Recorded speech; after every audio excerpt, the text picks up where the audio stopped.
Estamos en una serie que hemos titulado Llamados a.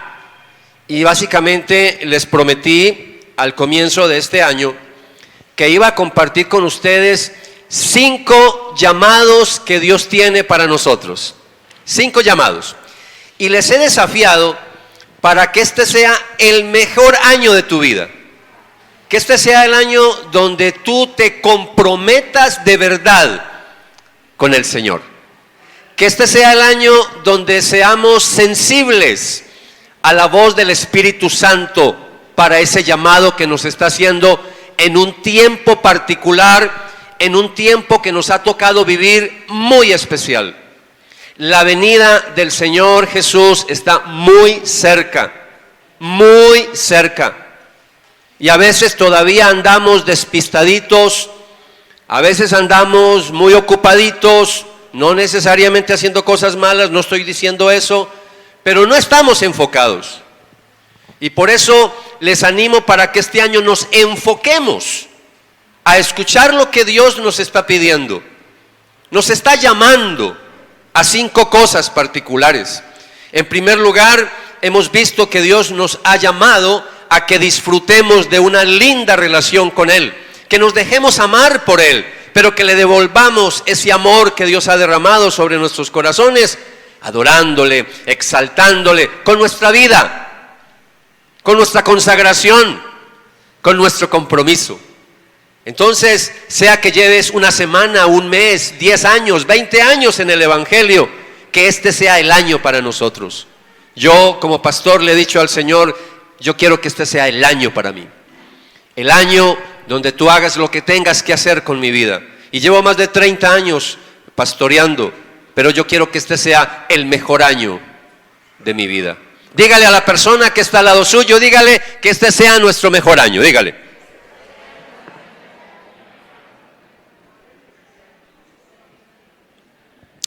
Bien, vamos a mirar nuestro segundo llamado. Y quiero invitarles para que abran su Biblia en Primera de Timoteo, capítulo 3, versículos 14 y 15.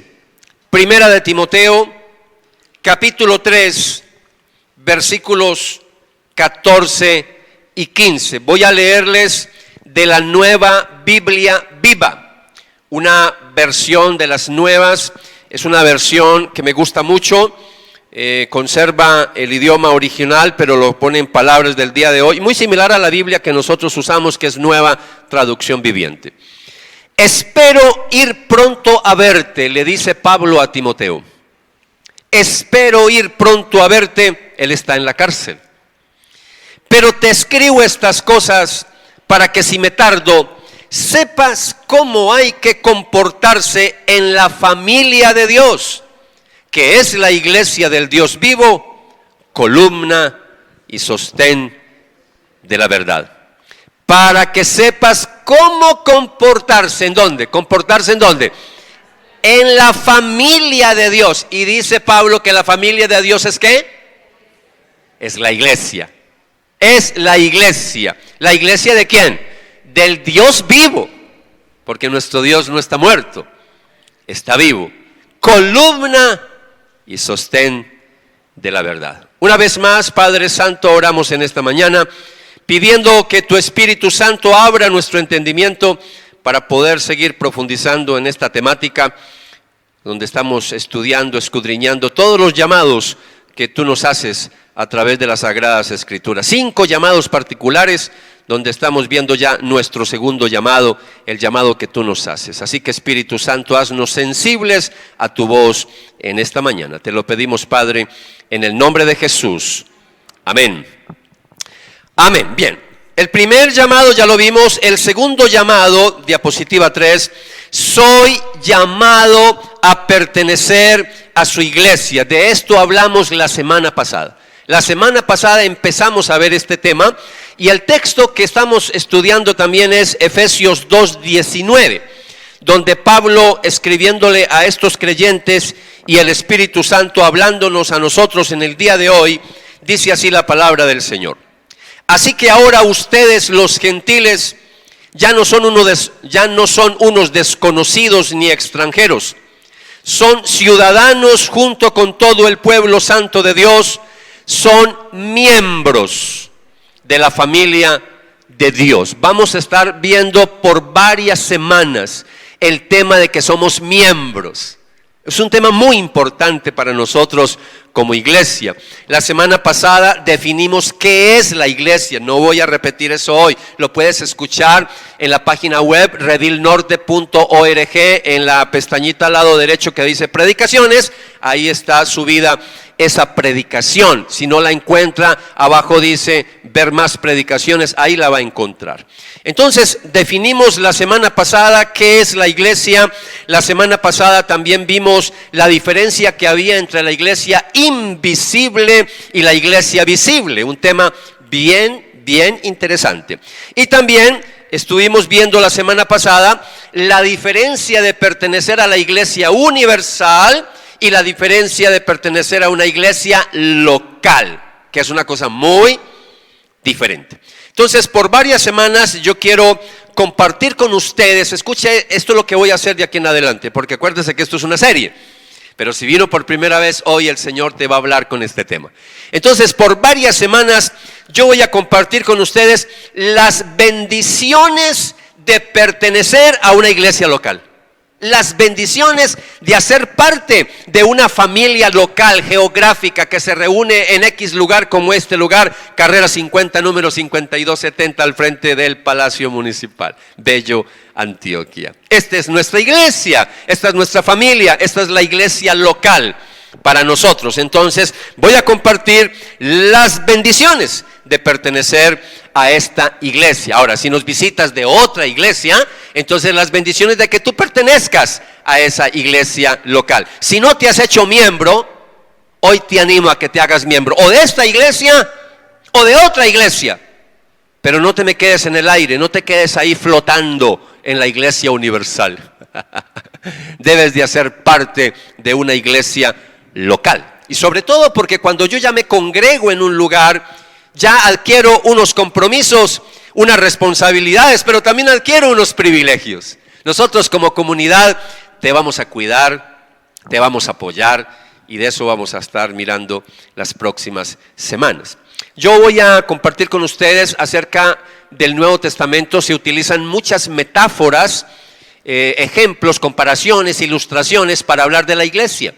Se nos dice que la iglesia es un rebaño, que la iglesia es la novia de Cristo, que la iglesia es el templo, que la iglesia es el cuerpo, etcétera, etcétera. Muchas figuras. Yo escogí 5 metáforas. Y con 5 metáforas les voy a explicar por varias semanas, por varias semanas, sobre todo las implicaciones de esas metáforas para nuestra vida. Y voy a compartir con ustedes sobre todo que con esas metáforas la Biblia nos muestra cómo es que Dios cuida de nosotros, cuál es el plan perfecto y maravilloso que Dios se ha trazado con nuestras vidas. ¿Por qué Dios nos escogió desde antes de la fundación del mundo? ¿Por qué Dios planeó que formáramos parte de su reino? ¿Para qué nos llamó? ¿Para qué nos predestinó? Entonces, lo que voy a compartir con ustedes es que la iglesia fue diseñada para satisfacer las necesidades más profundas del ser humano. Esas necesidades que tú tienes en todas las áreas de la vida. Dios creó la iglesia para suplir esas necesidades. Por eso cuando alguien no se hace miembro de una iglesia, cuando alguien no se compromete con una iglesia local, sus necesidades no van a ser suplidas al 100%. En parte sí, pero no al 100%. Entonces, por eso quiero que me le digas a la persona que está al lado suyo, yo no sé si es miembro o no, pero dígale, debes de hacerte miembro de la iglesia. Dígale, pero mírelo, dígale, debes de hacerte miembro de la iglesia. Dígale, te conviene. Te conviene. La primera metáfora que quiero compartir con ustedes es que la iglesia es una familia. La iglesia es una familia. Esta es una de las metáforas con las cuales estamos más familiarizados. Yo compartí con ustedes una introducción larguita al comienzo de este año y por eso es que algunos temas los voy a repetir, pero repetir para ampliar. para ampliar, porque al comienzo fue solamente una introducción. Por eso, en la diapositiva que sigue, yo quiero que mire que en la familia de Dios se suple una necesidad muy importante que nosotros tenemos en la vida, y es desarrollar nuestra verdadera identidad. Identidad, ¿quién soy yo? ¿Quién soy yo? ¿De dónde vengo? ¿Cierto? ¿Para qué fui creado? ¿Para qué fui formado? Pero sobre todo, ¿quién soy yo? ¿Cuál es mi verdadera identidad? Y esa verdadera identidad, mis amados, no la vamos a comprender y a entender sino cuando ya tenemos una relación con Dios. Cuando ya tengo la relación de hijo de Dios, de hija de Dios con mi Padre Celestial, ahí es donde yo encuentro mi verdadera identidad, en la familia de Dios. En la familia terrenal desarrollamos identidad, por supuesto. Nosotros empezamos a desarrollar identidad a través de las relaciones. Las relaciones papá, mamá, hermanos, con los vecinos, con los amiguitos, en la escuela, en el colegio. Y así, a medida que vamos creciendo, en medio de esas relaciones, yo voy desarrollando mi identidad y voy descubriendo mi identidad. Y dependiendo de esas relaciones, si son relaciones buenas, va a haber una buena identidad. Si hay malas relaciones, no va a haber una buena identidad. Cuando hay una mala relación con papá y mamá, con hermanos, con la familia, créame que tenemos una muy enfermiza identidad, no tenemos claridad realmente de quiénes somos nosotros, tenemos muchas debilidades. Cuando nos preguntan, ¿usted quién es? Ahí hablamos de la identidad. Entonces algunos, su identidad estaba basada solamente en su profesión. Yo soy médico, yo soy abogado. No es más que eso, nuestra identidad es más que un título, más que una profesión. A veces cuando nos preguntan ¿usted quién es? Entonces decimos yo soy el hijo de Julano. Entonces nuestra identidad está basada en un apellido, ¿cierto? Entonces no, yo soy la esposa de Julano, su identidad está más basada en el cónyuge. No, nuestra identidad es mucho más que eso. Yo sé que todos aquí de una u otra forma casi que clasificamos a algunos en eso. Yo, por lo menos en mi caso, yo soy nieto, yo soy un hijo, yo soy padre, yo soy esposo, yo soy abuelo, yo soy miembro de un equipo, yo soy miembro de un grupo pequeño, yo soy pastor, yo soy empleador. Tengo muchos sombreros, pero todas esas relaciones, sí, definen quién soy yo, claro que sí, pero mi verdadera identidad la descubro en la familia de Dios. Y voy a decir algo que es muy pesado, muy fuerte. A algunos, sobre todo cuando no conocen de la Biblia, les cuesta mucho entender lo que voy a decir. Mi familia espiritual es mucho más importante que mi familia terrenal. Y eso el nuevo no lo alcanza a dimensionar, porque como no eres miembro de una familia como tal espiritual, no alcanzas a dimensionar eso. ¿Por qué digo que la familia espiritual es mucho más importante? Claro que sí, es mucho más importante porque la familia espiritual permanece para siempre. La familia espiritual es eterna. Yo muero y en el cielo voy a estar con mi familia espiritual por toda la eternidad. No va a pasar necesariamente con la familia terrenal. Ustedes saben que nosotros venimos a ser hijos, hijas de Dios, venimos a ser parte de la familia de Dios. Es cuando nos hacemos hijos de Dios, cuando soy un hijo y una hija de Dios, cuando soy adoptado, cuando pertenezco a la familia del Señor. Y obviamente no todos los seres humanos pertenecen a la familia del Señor. Eso lo vimos hace algunas semanas atrás. Vamos a reflexionar una vez más en Efesios 2:19, por favor. Vamos a mirar otra vez ese texto. Y dice, por eso ustedes ya no son extraños ni extranjeros, sino ciudadanos junto con los santos y miembros de la familia de Dios, y miembros de la familia de Dios. Entonces, cuando hablamos de que somos miembros de la familia de Dios, para ampliar lo que acabé de mencionar, en las familias terrenales, ¿por qué a veces no duran para siempre? Porque somos seres humanos con debilidades, somos imperfectos. Por eso las familias se separan, las parejas se divorcian. En la familia espiritual no pasa eso, mis amados. Entonces, nuestra familia espiritual va a durar para siempre, así que es mucho más importante. De hecho, la Biblia dice que Dios creó este universo, creó este planeta, creó este mundo para nosotros. Dice que fuimos escogidos desde antes de la fundación del mundo. Cuando Dios creó el mundo, ya había pensado en nosotros. Así que somos muy, pero muy importantes. Por eso una de las frases que Pablo aplica una y otra vez a los creyentes en Cristo es que somos miembros de la familia de Dios.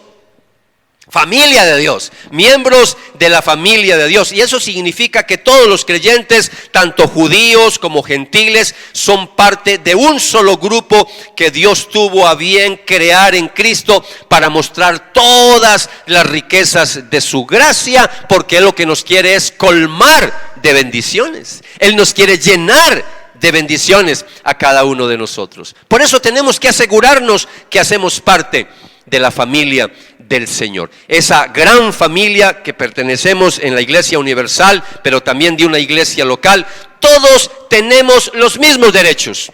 Todos los hijos y las hijas de Dios tenemos los mismos derechos. En la familia de Dios no hay elitismo. En la familia de Dios no hay clasismo. En la familia de Dios no hay esa acepción de personas que pasa en nuestra sociedad y en nuestra cultura. Por eso hacer parte de la familia de Dios es algo muy, pero muy especial. Yo quiero que reflexionemos, mis amados, en esta mañana en varias cositas que nos van a ayudar a entender nuestra verdadera identidad como hijos y como hijas de Dios. Lo primero que quiero compartir con ustedes en esta mañana para refrescarles la memoria de algo que dije al comienzo de año es que nosotros entramos en la familia de Dios por medio de Cristo. Yo quiero volver a enfatizar eso porque todavía veo que hay mucha confusión. Nosotros, mis amados, venimos a ser hijos de Dios, significa que Él es nuestro Padre, pero eso solamente lo adquirimos a través de Jesucristo. No hay otro medio para nosotros llegar a ser hijos de Dios. Y voy a explicar algo que no lo dije al comienzo de año. Cuando Pablo escribe que nosotros somos miembros de la familia de Dios, que somos hijos de Dios, utiliza unos términos griegos muy importantes que se usaban en el Nuevo Testamento, en la cultura romana. Los romanos, cuando miramos toda su parte política, las leyes, lo que ellos desarrollaron en esa sociedad muy avanzada para su tiempo, para su época, era el imperio del momento, uno de los imperios más grandes que ha existido en toda la historia de la humanidad. De hecho, nuestro sistema, la mayoría de los sistemas de leyes en el mundo están todavía basados, su mayor parte, en los códigos romanos, en las leyes romanas, en las leyes civiles. Por eso los abogados generalmente también tienen en sus muchos de ellos tienen símbolos romanos, porque de ahí vienen las leyes, la mayoría de nuestras leyes. Por eso voy a decirles algo. En el mundo romano, en la época en que Pablo escribió, básicamente había dos formas de hacer parte de una familia. Dos formas para ser parte de una familia. Primero, formabas parte de una familia, esto pues es demasiado obvio, si habías nacido dentro de una familia en particular, pero lo que quiero decir es que el código romano, las leyes, había unas leyes bien claras para mirar cuáles eran los derechos de los hijos cuando nacían en determinada familia. Habían unos derechos y sobre todo que dentro de esos derechos naturales podían acceder a las posesiones de los padres. Y eso era regulado por leyes en el código romano. Entonces, la segunda manera de hacer parte de una familia era por medio de la adopción. Adopción. Para nosotros en nuestra cultura la adopción de pronto ahora ha cambiado un poquito, pero en años atrás, en décadas atrás, los que somos de Shakira para atrás, en décadas atrás ser adoptado era como de segunda clase. Hoy en día ha cambiado eso, pero todavía no se le da como la misma categoría. Pero antes era como algo de segunda clase. Pero en la cultura romana era algo muy interesante, porque cuando una persona era adoptada, esa persona adquiría también todos los derechos, como si fuera un hijo natural. Pero lo que me sorprendió estudiando esto, un dato interesante, es que aunque en ese tiempo un padre podía repudiar a su hijo natural y podía quitarle los derechos de hijo por alguna desobediencia, eso lo podía hacer con los hijos naturales, pero con un hijo adoptado no podía hacer eso. Interesante, porque la cultura romana prohibía que un hijo adoptado fuera rechazado. No podía ser rechazado. Y eso es de mucho valor. Y ahí es donde nosotros empezamos a entender el valor de cada uno de nosotros en el mundo espiritual. Porque todos nacemos, claro que sí, todos nosotros los que somos hijos, hijas de Dios, reunimos los dos requisitos. Nacimos en la familia de Dios porque nacimos de nuevo. A eso se le llama regeneración, a eso se le llama conversión, lo que usted quiera llamarle, pero ese es el nuevo nacimiento. Pero también nosotros fuimos adoptados a través de Jesús, fuimos adoptados en la familia del Señor, y eso es lo que nos dice el apóstol Juan. Y el apóstol Juan, en el evangelio que lleva su nombre, en el capítulo 1, versículos 12 y 13, mire lo que dice la palabra del Señor. Pero a todos los que lo recibieron, está hablando de creer en Cristo, de recibirlo, de tomar la decisión de hacernos discípulos de Jesús. Pero a todos los que lo recibieron, a los que creen en Él, les dio el derecho. Estamos hablando de código romano.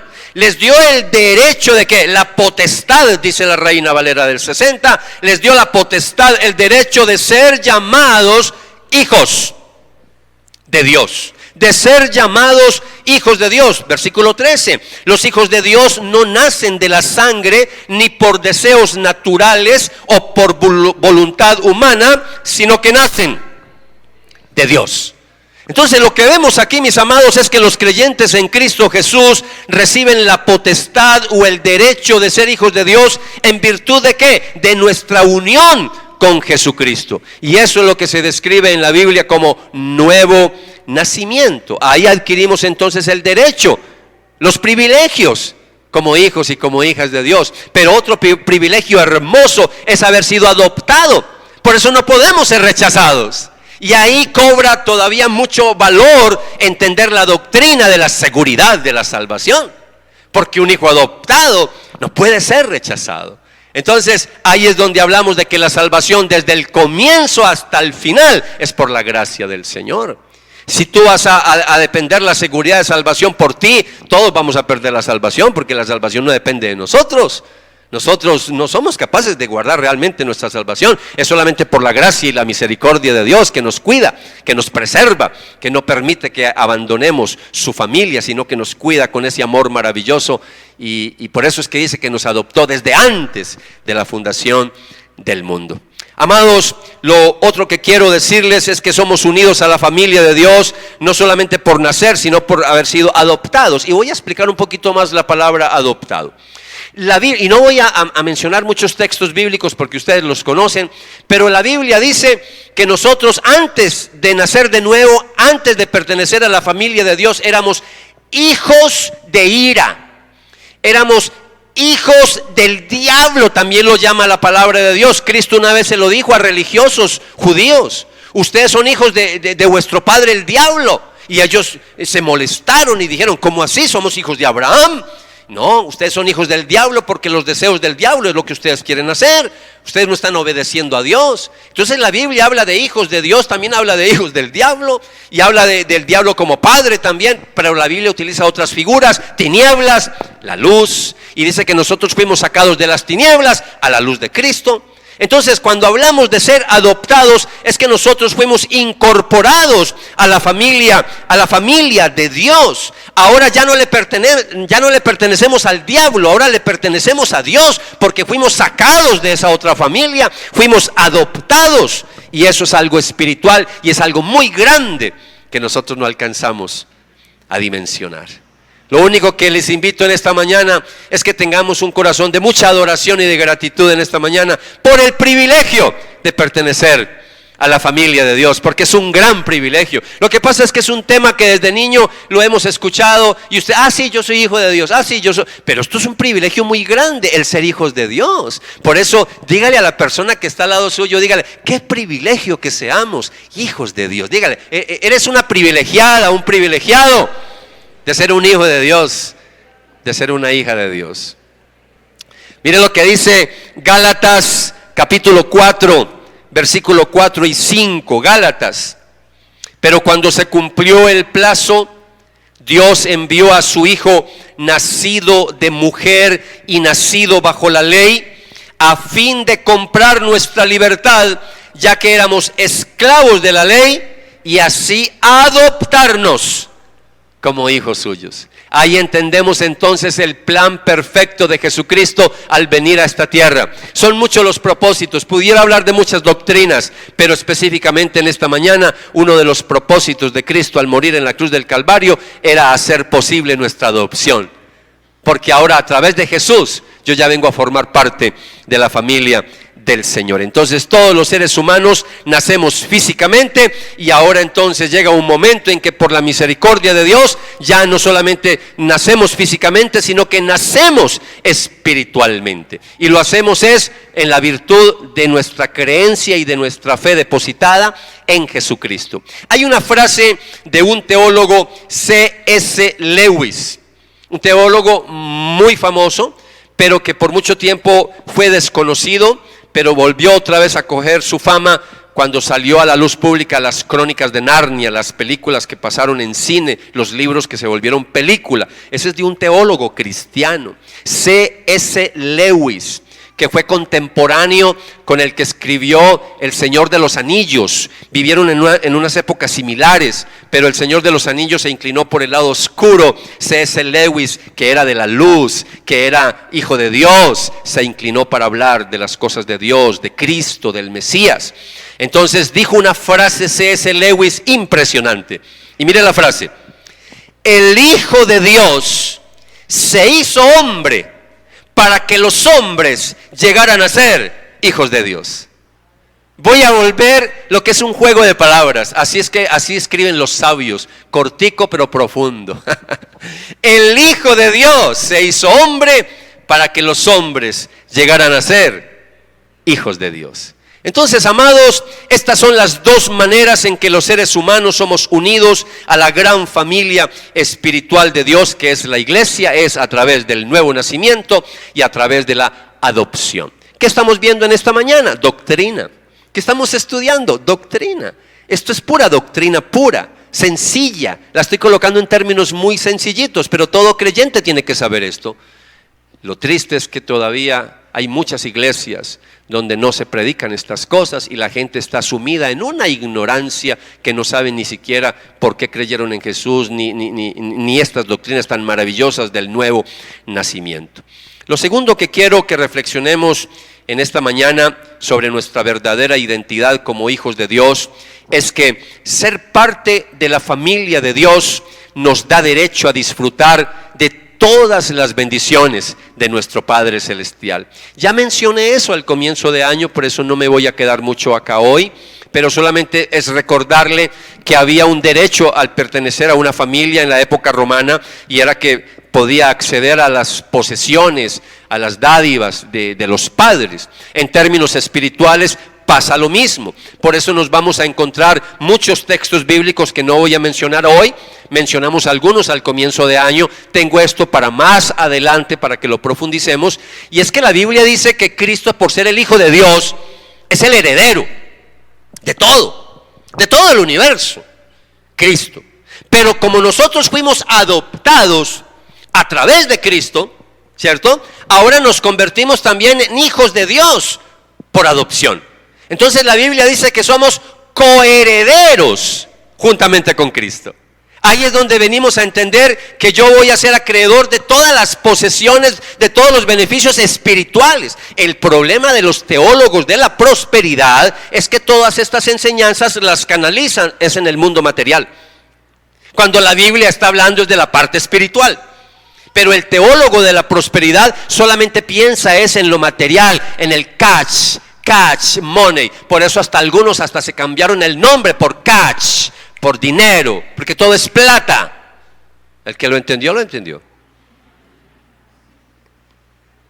Teología de la prosperidad barata, porque esa no es la teología bíblica.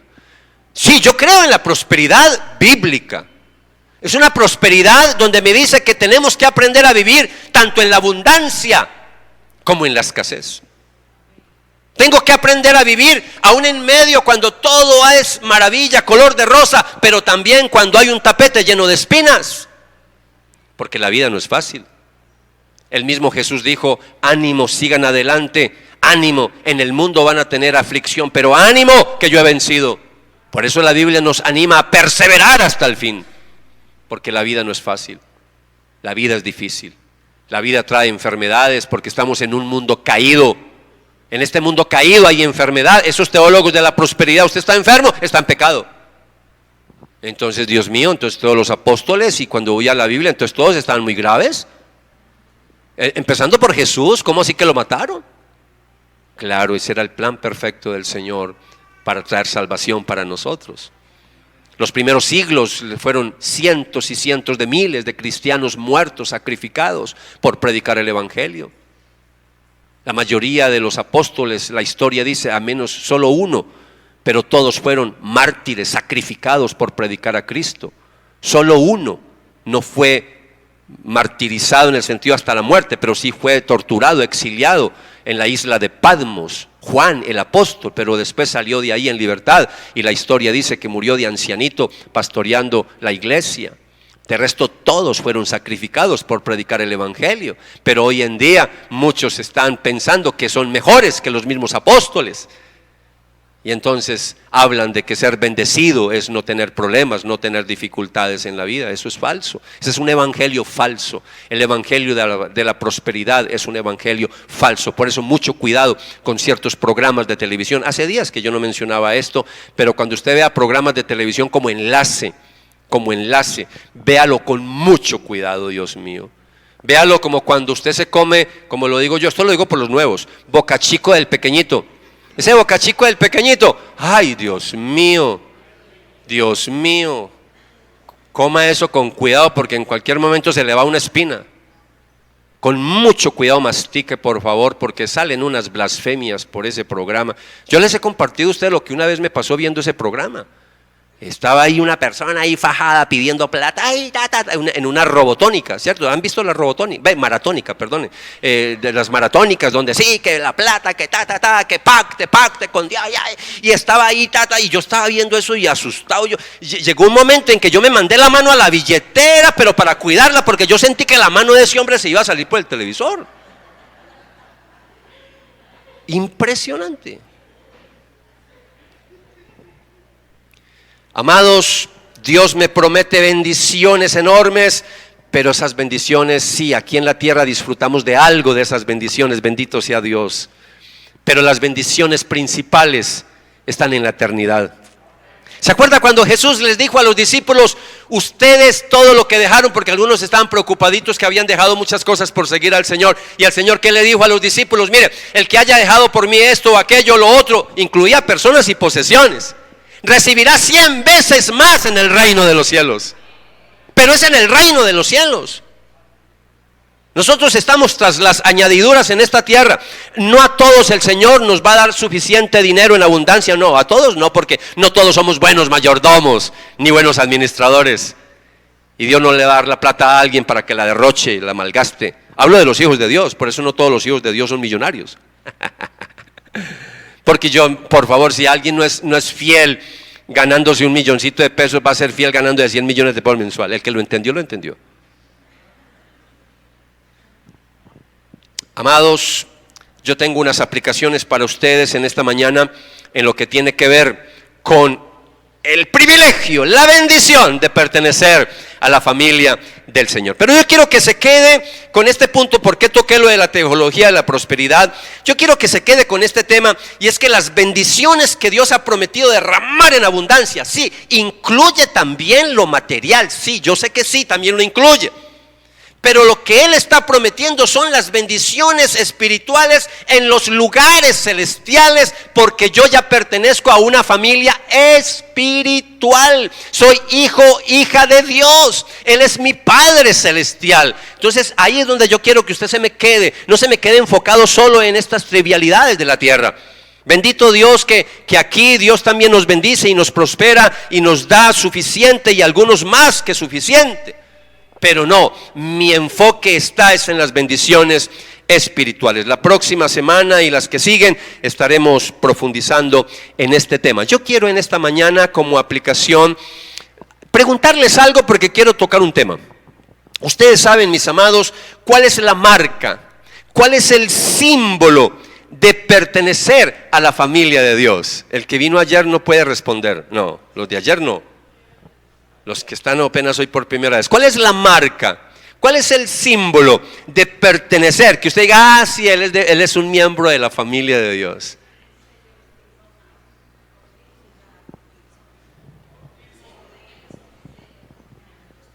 Bueno, escuché por ahí como 3, pero algunos, como vinieron ayer, creen que son muy sabios porque están repitiendo lo que me escucharon ayer. Ay, bendito. No, señor. La mayoría equivocados. Es el bautismo. Ah, pero algunos que no vinieron ayer acertaron. Acertaron. Muy bien, excelente. Bien. ¿Por qué el bautismo? Algunos se sorprenden. ¿Por qué el bautismo? Empecemos diciendo 2 cosas.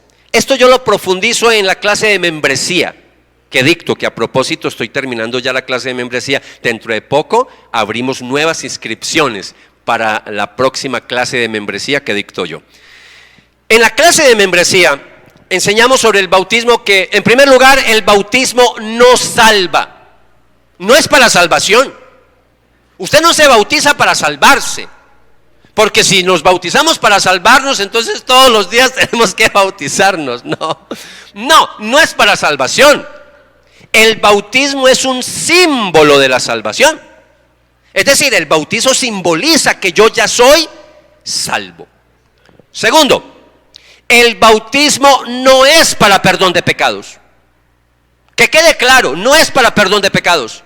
Solamente hay 3 iglesias que al menos ustedes conocen aquí en Latinoamérica, que conocemos porque hay más, pero las principales. Los católicos romanos, la iglesia católica enseña que el bautismo es para perdón de pecados. Eso lo enseñan los teólogos católicos romanos. Está en la confesión, en el catecismo de la iglesia católica romana. Otra iglesia que enseña que el bautismo es para perdón de pecados es la Iglesia Pentecostal Unida de Colombia. Ellos enseñan que el bautismo es para perdón de pecados. Y otra iglesia muy conocida en Bello que enseña que el bautismo es para perdón de pecados es la Luz del Mundo. Ellos enseñan que es para perdón de pecados. Y ahí hay otras más, pero no voy a seguir mencionando más. Pero sobre todo la Iglesia Católica, donde hay mayoría en Latinoamérica, enseña toda la vida que el bautismo es para perdón de pecados. Por eso hay un énfasis fuerte que los bebecitos hay que bautizarlos. No se puede morir sin bautizarse porque se va a condenar. Porque como es para salvación, como es para perdón de pecados. No, eso no enseña la Biblia. Por eso en siglos atrás se enseñó en la Iglesia Católica Romana que el niño que no era bautizado se iba para el limbo.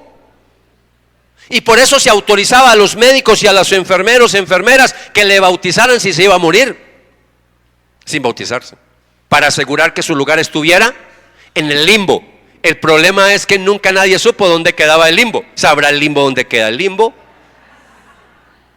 Y ese es el problema cuando uno cree cosas sin escudriñar las Sagradas Escrituras, por tradición. No es por tradición. Usted tiene que estudiar la Biblia. ¿Qué enseña la Biblia? Por eso hace poquito la Iglesia Católica sacó de sus doctrinas y de sus enseñanzas el limbo. Ya no se enseña en la Iglesia Católica Romana. Descubrieron que no era bíblico. Descubrieron el agua tibia, que no era bíblico. Todavía falta que saquen ciertas otras enseñanzas que no son bíblicas, pero bueno, oro al Señor para que eso ocurra en algún momento. Nosotros respetamos mucho a la Iglesia Católica Romana, apreciamos a la Iglesia Católica, apreciamos amigos católicos, pero no compartimos todas sus doctrinas. ¿Por qué? Porque se desviaron hace muchos siglos de la verdadera enseñanza de la palabra del Señor. Por eso las iglesias protestantes, cristianas, que se separaron de Roma para buscar un evangelio más puro, un evangelio más bíblico. Y eso es lo que nosotros enseñamos en esta iglesia, que todas nuestras enseñanzas tienen que estar basadas en la palabra del Señor. Bien, hablemos un poquito del bautismo.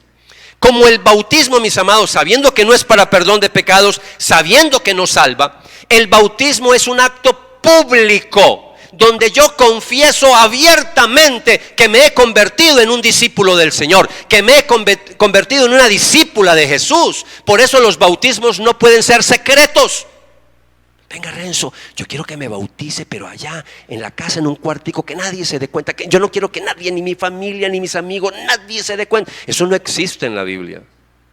Los bautismos tienen que ser públicos. Cuando digo público, no te estoy diciendo que se vaya a bautizar allí en el Parque de Bello, no estoy diciendo eso. Cuando digo público, es que otros se den cuenta que te bautizaste. Por eso lo hacemos en la iglesia, público. Cualquiera puede venir, cualquiera puede ver. Y usted está anunciando a los cuatro vientos que se ha convertido en un seguidor de Jesucristo. Alguien decía algo sobre el bautismo que me llamó mucho la atención. Decía que cuando alguien se bautiza es como cuando ciertas personas salen del closet.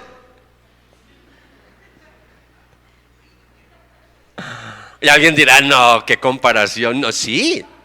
Alguien dice, es como cuando salen del closet, es decir, nadie sabe. Pero llegó el día en que tomaron la decisión, no, que todo el mundo se dé cuenta. ¿Cierto? Algo así. Y entonces sale del closet. Cuando una persona se bautiza, dice, ya quiero que todo el mundo se dé cuenta que yo soy cristiano. No me avergüenzo de ser evangélico. Y que se den cuenta que voy a la iglesia bautista al frente del Nuevo Palacio. ¿Y qué? ¿Y qué?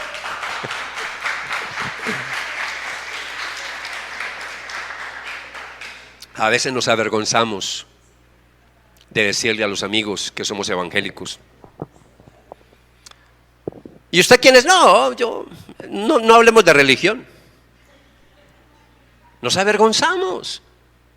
Hablamos más fácil de política. Sacamos pecho diciendo, no, es que yo soy de la derecha, yo soy de la izquierda, y hablamos y sacamos. Pero cuando nos dicen sobre la parte espiritual, nos avergüenza hablar de la parte espiritual. Por eso en la iglesia primitiva era muy difícil en esa época identificarse como un discípulo de Jesús, muy difícil, porque aún era a costa de ¿qué? De ser sacrificados, de ser metidos a la cárcel, de ser torturados. En esa época era mucho más difícil un bautismo público. Pero qué tristeza todavía. Tenemos hermanos y hermanas en la fe que vienen el sábado en la noche, que se avergüenzan y no se han bautizado porque les da pena. Ay, no, qué oso, yo no voy a hacer ese oso. No, yo ya soy bautizado de bebé. Lindo ese bautismo de bebé, hermoso, precioso, hasta hay fotos y videos. Quedaste preciosa en ese video. Pero no te diste cuenta. Fue la fe de tus padres, de tu familia, no fue tu fe. Y eso es lo que quiero mostrarle en esta mañana rápidamente. Quiero mostrarle que si el bautismo es un acto público de fe, ahí no clasifican los bebés. Por eso la Biblia no habla de bautismos de bebés. La Biblia habla es de presentar niños al Señor, que es una cosa diferente, pero no habla de bautismos de bebés. La Biblia cuando habla de los candidatos al bautismo, habla es de creyentes. Por eso se habla de bautismo de creyentes. Por eso el bautismo es un símbolo de empezar una nueva vida con Cristo. Y les voy a mostrar algunos textos bíblicos, algunos argumentos que le voy a mencionar rápidamente, sobre todo qué dice el Nuevo Testamento. Miren lo que dice la diapositiva número 13, hablando de un ejemplo precioso que encontramos, primer caso de bautismos en el Nuevo Testamento, después de que se derrama el Espíritu Santo en el día de Pentecostés. Hablando que se convirtieron como 3,000 judíos. Los que creyeron lo que Pedro dijo, ¿fueron qué? Fueron bautizados y sumados a la iglesia en ese mismo día como 3,000 en total. Mire que el texto dice, los que creyeron lo que Pedro dijo. El bebé no puede entender, no tiene la capacidad de asimilar un sermón, una predicación. Por eso, ¿que de cuántos años? No sé, la vida ha cambiado. Antiguamente uno bautizaba a la gente de 14, de 12. Hoy en día ya un niño de 8 años tiene noción ya de cosas grandes. Es decir, esto se ha acelerado. Los niños de ahora, impresionante, un niño de 10 años tiene comprensión del evangelio. No hay edades, simplemente cada caso es particular. Hay niños de 10 que ya entienden lo que es la salvación, otros de 12, otros hay que esperar hasta los 14, hay otros que hay que esperar hasta los 35. No, bueno, entonces, Hechos 2:41 es un texto clave. Hay otro texto, mis amados. Hechos capítulo 8, versículo 12. Y tenemos el caso cuando Felipe predica en Samaria. Y ya no hablamos de judíos, sino de samaritanos. Y miren lo que dice el versículo 12. Pero ahora la gente creyó el mensaje de Felipe sobre la buena noticia acerca del reino de Dios y del nombre de Jesucristo. Como resultado, ¿sé qué? Se bautizaron muchos hombres y mujeres. Entonces lo que me está diciendo la palabra del Señor es que después de haber escuchado el mensaje, después de haber creído en Jesucristo, la gente se bautizaba. Lo normal era que la gente creía y se bautizaba. Era lo normal, porque era el símbolo de la salvación. Era la forma de decir, sí, yo soy un cristiano, yo soy un seguidor de Jesucristo. Era por medio del bautismo. Entonces, ¿por qué te has demorado tanto para hacerte bautizar? Renzo, es que a mí nunca me explicaron eso. Bueno, ya sería por ignorancia. Ignorancia en el sentido de desconocimiento de, no te explicaron. Algunos de pronto ven el bautismo como un premio a la santificación. Entonces, no, yo todavía no me bautizo porque es que yo todavía me enojo. Pues por favor, si yo voy a clasificar eso para bautizarme, este era el día que yo todavía no me hubiera bautizado. No, usted se bautiza es al comienzo para iniciar la vida cristiana. Por eso la Biblia lo llama, es algo de los iniciados. Es una palabra hoy en día que de pronto tiene una connotación rara como de ocultismo, ¿cierto? Pero los iniciados es en la fe, en el cristianismo. Por eso lo primero que debes de hacer cuando le entregas la vida a Jesús es bautizarte. ¿Qué estás esperando para bautizarte? ¿Vas a esperar a qué? No, yo voy a esperar a que mis hijos crezcan. Y después crecen. No, yo voy a esperar a que entren a la universidad. No, yo voy a esperar a que me jubile. ¿Cuándo vas a bautizarte? Ahora, en el día de hoy, yo quiero que entendamos varias cosas. Hay dos extremos en las iglesias. Hay algunas iglesias que usted le entrega la vida a Jesús y ese mismo día lo bautizan. No, tampoco. Nosotros hoy en día no hacemos eso. ¿Por qué? Primero necesitamos que tú entiendas qué es el evangelio.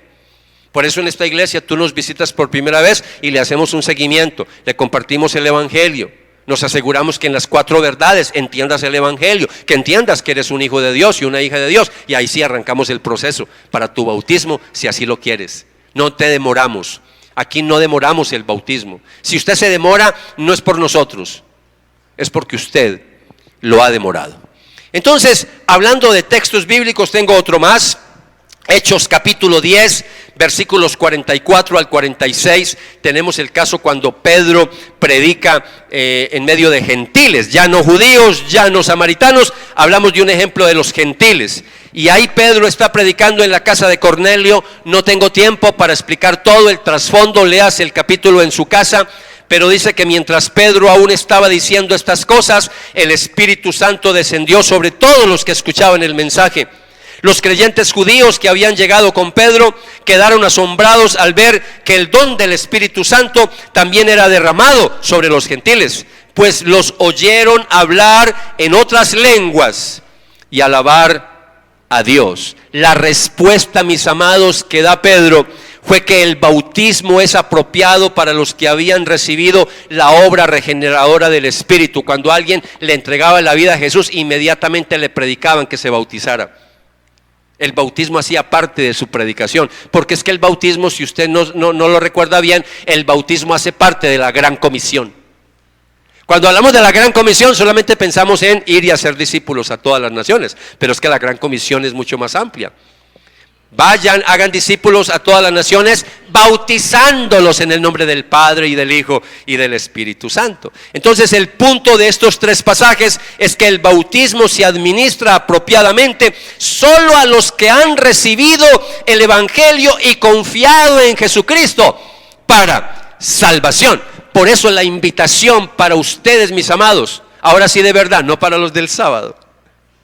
Si usted no te has hecho bautizar, Ahora al final busca a alguno de los pastores, de los líderes y dígale: anota mi nombre, anóteme para los próximos bautismos, me quiero bautizar. Y te vamos a llamar y te vamos a invitar a una reunión para explicarte todo lo necesario. Pero si nos visitas por primera vez, lo primero que tienes que hacer para entrar a formar parte de la familia de Dios antes de bautizarte es que primero tienes que hacerte un discípulo de Jesús. Y Jesús nos está diciendo a través de su palabra: vengan a mí todos los que están cansados y llevan cargas pesadas, y yo les daré descanso. Pónganse mi yugo, déjenme enseñarles, porque yo soy humilde y tierno de corazón, y encontrarán descanso para el alma. Cristo te está invitando a que le entregues tu vida. Entrégale tu vida al Señor. Y si tú ya nos acompañas de un buen tiempo para acá, ya eres miembro, ya te has hecho bautizar, entonces hoy quiero invitarte a que le des gracias a Dios por ser miembro de la familia de Dios. Y nos preparamos, mientras escuchamos la música, nos preparamos para orar, para adorar al Señor. Padre de la gloria, gracias por esta linda mañana que nos has permitido reflexionar en tu preciosa palabra. Señor, ahora queremos decirte muchas gracias porque un día nos llamaste a formar parte de tu preciosa familia. No te me distraigas, cierra tus ojos, adora al Señor. Si no te has hecho bautizar en esta mañana, toma una decisión con Jesús. Toma una decisión. Toma una decisión. Dile: Señor, yo quiero, ya entendí lo del bautismo, Señor. Hoy voy a tomar la decisión de hacerme bautizar. Ya entendí que no es para salvación, no es para perdón de pecados, pero sí es símbolo de salvación y sí es símbolo de perdón de pecados. Yo quiero bautizarme, Señor. Hoy tomo la decisión de hacerlo. Y ahí donde estás, antes de salir ahora de la iglesia, dígale a un líder, a un pastor, que te anote, que te inscriba para los próximos bautismos. Señor, te adoramos y te bendecimos en esta mañana. Qué privilegio el nacer dentro de tu familia, el poder llamarnos hermanos y hermanas en Cristo, el poder llamarte Padre Celestial, el poder decir que somos miembros de la familia de Dios. Escuchemos este cántico de adoración y después vamos a tener una presentación muy linda de un bebé en esta mañana. Desolados ya no más, somos herederos con Jesús, extranjeros ya no más.